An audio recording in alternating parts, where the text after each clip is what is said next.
Hello everyone, this is Nitya, and this video is about A Room of One's Own, the complete summary of A Room of One's Own by Virginia Woolf. It will have all the analysis of right from chapter 1 to chapter 6. So without delay, let's move on. Um, so what is the basic gist of the complete novel? What It's not a novel, also it is just an essay. So what is the substance? What is the main basic fundamental idea of the complete novel? So first of all, we need to know that narrator is not specified. We do not know who is the narrator. It is a essay kind of written by Virginia Woolf, but we don't know who is narrating the whole idea or the whole story. The complete novel centers around the basic necessity which a female needs to create her own literary work. So all the complete novel, the whole novel is centered around the idea that what are the things which a female writer needs in order to write her own work. According to Virginia Woolf, a woman requires financial independence and privacy. Means privacy here justifies a room of one's own to write the novel. And to justify this point of hers, she goes on to give numerous instances to make her point valid. So, this is the basic idea. This is the basic and the most fundamental idea that what are the basic requirements of a female writer in order to write her own literary work. There are two things. One is financial independence, that she needs to get financially stable and financially independent, not dependent on any men or on a husband or on a family. And second one is privacy, that she must have a room of her own in order to write beautiful works. So we will discuss what is there in chapter 1 and 2. So this is the basic points which I had summarized out from the chapter 1 and 2. Disparity between the man and woman. Uh, why one is more prosperous and other is not, why one drinks wine, other just water. So when you will go through the chapter 1 and 2, you will notice that this is the basic idea, this is the common idea which is being thread in 1 and 2, the disparity, the difference between man and woman, why man is prosperous right from the beginning of civilization and why woman is not, why man is doing the official jobs or the job and of outdoor, and why woman is just restricted to the female, so-called female chores and household or domestic things. So this is the idea which has been floated in chapter 1 and 2. And second is indifference is being shown through the example of Oxbridge College. Oxbridge College is brought in to show the indifference which are faced by women in those times. So writer goes to Oxbridge College. She was sitting there and she was sitting on the grass near a pond, and suddenly a beadle comes. Okay, a beadle is the name of a guard. There a beadle comes and says ki women can't walk on grass. You should just go from here. And then she moves on and goes on to the library, and she wants to read different things in the library, and suddenly she is stopped just because she cannot, just because she is a woman, that she cannot enter a library because she is a woman. Either she has to be a fellow researcher in that college, or she has to get written permission because she is a woman. So that is the indifference. How creativity is affected by financial independence. So this is also which is being shown in chapter 1 and 2, that creativity is directly related to being financially independent. If you are financially independent, then it is high probability that are you can be creative. And if you are not financially independent, you have to worry a lot about your money, you have to worry a lot about your resources, you have to worry a lot about your foods and other resources. Then there are very less chance, or there is very less probability that you will turn out to be creative in your work or in anything which you do. So poverty in any way related to literary work. So this is being suggested that if a woman wants to produce her own work efficiently, something great like other men, then the very first thing she should look forward to is being financially independent. Men have the advantage as they don't have to be conscious about their work. So this is the advantage for men. So when they start to write, they know that certain people have written and those are men. Shakespeare has written, Wordsworth has written, Coleridge has written, and those are men. Tolstoy has written, so those are men. While in the case of female or woman, they know that no female has accomplished or achieved such a great height. So female have to be conscious. This is, I'm the female. I'm writing for the first time. Would it work? Would it not work? But men don't have to think about those things. And then coal heavier compared to nursemaid and barrister compared to car woman. So it is being shown that there are few set of work which can be done just by a man, and there are few set of works which can be just done by woman. So the yardstick, who is doing more work, so they, it is being portrayed always as men are doing more work while female have a easy task to do. So which is wrong, which is wrong. A barrister who earns certain pounds and a charwoman who brings up 8 children, both have different, although both have different set of works, but both the works hold uh, quite similar significance. Both are necessary, so one should not undermine one's work just because she is doing some female work or feminine work. Both work are important.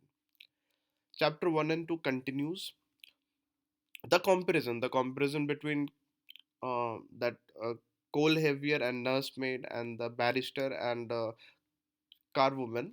The comparison suggests that there is no yardstick to measure the significance of work. Through that comparison, Virginia Woolf has tried to tell us that there should be no comparison between two works. It is useless to ponder over such thought, that if you are trying to compare that, okay, men are doing such kind of work and it is important, and female are doing such kind of work and it is not important, then you are worthless, you are useless. Provides an example of her niece who got financially independent because her aunt Mary Betten left a good amount of money for her. So here she has given an example because there is a niece of her who got financially independent and she is successful and she is trying to write something of her aunt just because her aunt Mary Betten left a good amount of inherited money to her. Wolf urges that everyone should have acquired that kind of independence. Further questions which bothers her were like why women were not able to write great fiction like other male writers. She keeps on looking for the answers. When she fails to get answer in the literature and fiction, that is library, she turns towards the history museum. Okay. So she is very much inquisitive. She is very much curious that why women were so, why women were not given equal rights. Since when women were treated like this? Why such partiality towards women? Why so much biasness towards women? So she was very much worried and bothered about such things. So she tries to find answers in literature and in fiction through libraries, in the previous books, in the works of previous authors, but she fails to get those answers. So whenever we fail, we look back to the history. Maybe history has the answer. So here history in a sense means museum. So when he fails to get her answer, Virginia Woolf, here whenever we talk about she, it is Virginia Woolf. When Virginia Woolf fails to get her answer, she turns towards museum. Okay, now she will go to the museum in chapter 3. She grew inquisitive, she grew very curious, and to find out the origin of this biasedness towards the woman, she wants her answer. All the literary works fails to provide the answer. All the literary works fail to provide the answer. She wants to know what all things about, see, what all things the woman did in Elizabethan period. There is a slight typo. She wants to know what all things women did in Elizabethan period. What did the women do? Were they financially independent? Were they financially independent? How many of them got pregnant before 21? What was the activities they were indulged in right from 8 a.m. to 8 p.m.? So these all things are which she ponders over, that why were, since Elizabethan is such a fertile period for literature. Many people came up with their prose and novel and poetry. But why couldn't women write something beautiful? Why women were not there at those times? Eminent women. So she wants to know. She wants to know ki, what did women do right from 8 o'clock in the morning to 8 a.m., 8 p.m. in the night? How many of them got pregnant before 21? So she wants answers. She wants answers. Now she is looking in the history. So now she is fumbling down the history to get her answers. Now here to get an answer, she tries her imagination and use of fiction, but unfortunately she fails to get her answer right. Also from literature and also from fiction. Now she wants an answer from history, and even in history, she could not get any point which would make her point substantial, that okay, so and so say aisa hua tha, and so woman did, and so she could not get answer. So when she fails to get answer from history as well as from fiction as well as from history, she moves to her imagination, she moves to her own fiction and creates a fictional character, Judith Shakespeare. And this is, and just to get the answer, she creates a fictional character, Judith Shakespeare, so that she can know, at least imagine or analyze that what sort of suppression women had to go through during those periods so that they could not write good or great works. So she imagines that how it would have been had there been a sister of Shakespeare equally gifted, and she thinks कि अगर कैसा होता had Shakespeare had a sister equally gifted as Shakespeare, so what would have happened? Chapter 3 continues, and her name is Judith Shakespeare, जिसका जिसके बारे में बात कर रहे हैं. She thinks of Shakespeare's life. So Virginia Woolf thinks of Shakespeare's life: birth, grammar school, education, marriage, theatre, drama, writing and death. So how was Shakespeare's life? He got birth, he went to grammar school, he got education, he got married, he was in theatre, he was in drama, then he wrote, and then he died. And now she imagines, Virginia Woolf imagine how it would have been had it been Judith Shakespeare in his place. Birth, okay, birth was okay. No education. Judith Shakespeare's family would have discouraged education because girls were not given the right to get educated. Family reluctant to send her school, and family would not have sent her school, Judith Shakespeare ko. Marriage against marriage against her will. It should not be the marriage against her will. Okay, she would have been married against her will. Somehow she would have ran away from her home. She could have ran away from home. She is imagining, Virginia Woolf imagining that how Judith Shakespeare would have got treated. And Judith Shakespeare goes to theater, but men that did not allow her to sustain. And Judith Shakespeare must have gone to theater, and men would not allow to enter the theater because it was complete male-dominated arena. Somehow she gets into the theater, and somehow Judith Shakespeare would get into the theater, gets impregnated by the theater man, and she would get impregnated by the theater man, and finally Judith Shakespeare would commit suicide. So this is the difference which Virginia Woolf is trying to show us, how it would have been had Judith Shakespeare got born along with Shakespeare. So this is thing. You can notice the contrast and the difference, stark difference. She mentions Bishop's comment. So Virginia Woolf mentions Bishop comment. Bishop's commented.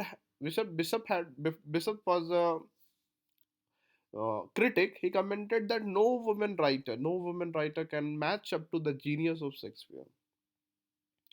She agrees that Virginia Woolf agrees that there must be some exception. However, they would have remained anonymous. He agreed कि कोई तो होगा who could have written or who would have written some good work in the Elizabethan period, but maybe they remained anonymous and they did not get proper attention. Creating a great work is extraordinarily difficult for men as well as women. So uh, she acknowledges this fact. Virginia Woolf acknowledges this fact that creating something nice or creating something great is extraordinarily difficult for men as well as women. Also insist on the fact that one's mind should be incandescent. So here incandescent means light emitting object. Here Virginia Woolf says that one's mind should be incandescent. One's mind should be like radiating light, and she says that Shakespeare had an incandescent mind. That he was a genius, and his mind was incandescent, very positive, and always emitting light and something nice. Chapter 4. In this chapter, she has given numerous examples of many female authors who came up with their writing. और chapter 4 में वो बहुत सारे female authors का नाम देती है who came. Lady Winchelsea, Margaret of Newcastle, Dorothy Osborne, and at last Aphra Behn. So these are the female writers whose names he has taken, Virginia Woolf has taken in chapter 4. Out of these, first three were aristocrats or belonged to aristocratic families. So out of these, uh, first three were aristocrats. So these were the aristocrats or belong to aristocrat is basically the family or the ruler of kings, the kings or the high nobles. Let's check it what it means. Aristocrat. Aristocrat, a member of aristocracy, a dissident old blue aristocrat means a noble woman or a woman of king or of high, a man of high post, a wife of man of high post. So first three, Lady Winchelsea, Margaret of Newcastle, and Dorothy Osborne, were women of aristocratic families. So these were the writers. First, these four were the writers, and ये पहले तीन लोग aristocrat family से belong करते थे. But Aphra Behn was a middle class writer. So Aphra Behn's occurrence or Aphra Behn's coming was a turning point in the history of female writing. She terms Aphra Ben as turning point because she was independent. Even the first three three were financially independent. Even first three, the this even the first three, Lady Winchelsea, and Margaret of Newcastle, Dorothy Osborne, these three were financially independent, but Aphra Behn was the one who was independent in the real sense. In a way, these three first three were directly or indirectly related or dependent on their husband for their money. But Aphra Behn being middle class, she was the one who was truly independent. She did not have to depend on anyone for her money. She terms Aphra Ben as a turning point. Virginia Woolf terms Aphra Ben as a turning point because she was independent. Even the first three were financially independent too, but directly or indirectly dependent on their husbands for the money. Aphra Ben inspired several other writers such as Jane Austen to carve out their own destiny. So Aphra Ben was the inspiration behind Jane Austen and other writers to carve out their own destiny. Lack of existing novel tradition was the greatest obstacle faced by these women. So uh, lack of existing novel tradition means there were not much novels written by female writers, so that was the greatest obstacle faced by these women. They did not have someone to look up to. Next chapter. Narrator continues to explore different books by women and writer, and while she was analyzing the different women writers of those days, she continues to explore different books by women writers. She pulls out a book, Life's Adventure by Mary Carmichael. Okay, she pulls out a book of Mary Carmichael. Mary Carmichael is a young writer. Virginia Woolf tries to review her book critically, and Virginia Woolf tries to understand her book, Mary Carmichael's book, Life Adventure. She liked about Mary. Virginia Woolf liked about Mary that she has written about woman-woman relationships. So this is something new. Woman-woman relationship was hardly talked about. So Chloe and Olivia were the characters in Life's Adventure of Mary Carmichael. So Virginia Woolf liked that Mary Carmichael wrote about woman-woman relationship, and those two women whom she wrote about was Chloe and Olivia. Had Carmichael written about men, her writing would have got affected by the hatred and anger for them. अगर Mary Carmichael main के बारे में लिखती तो it was possible that her writing would have suffered her writing would have suffered with hatred with and anger. Okay, had she written about man and woman, it was pretty much sure that woman would have been projected as a lone lover. So अगर Mary Carmichael केवल women के बारे में लिखते थे, it was very much sure कि women वहाँ पर वुमेन और मेन के बारे में लिखते थे, तो it was probable that they could have written women as only lovers. And it's good that she wrote about just and women. That is something which can be written perfectly by female writers. So it is good that uh, Mary Carmichael wrote about woman-woman relationship, as it is something which is untouched by all the writers because no men dared to enter in this uncharted territory that what women and women could think or possibly discuss. So it was good that Mary Carmichael touched that topic. So Mary is not as much as accomplished as Jane or Eliot, but certainly have something different from them. So Mary was not as much successful as she was very young. So she's not as much as successful as Jane Austen or George Eliot, but certainly she's different from them. So here Virginia Woolf tries to praise Mary Carmichael for choosing the topic of women and women, not choosing the topic of when men just because men likeness से there could be eruption of anger against men's patriarchy. And next is, if she had written about men and women, it is possible that women को केवल lover depict किया जाता, so that is also not acceptable. It is good that she wrote about women and women. Mary Carmichael. This is in chapter 5. Next, chapter 6 and final chapter. This chapter focuses on the concept of androgynous mind. So androgynous mind uh, concept was given by Coleridge. And androgynous means being neutral, nor being male or nor being female in writing. AM concept, androgynous mind concept suggests that in order to write something creatively, one must just focus on the content being the gender neutral. So androgynous mind suggests that if you are writing something, your sole motive or your sole purpose should be that you are writing for a human mind, not for a female or not for the male. So Virginia Woolf, yes, supports the androgynous mind concept of St. Coleridge. Creativity rises when we give complete emphasis on mind. So creativity rises when we give complete emphasis on mind rather than bothering about or worrying about how it would affect male or how it would affect female. You should just write for the humans. This theory refers to no special sympathy with or the opposite sex.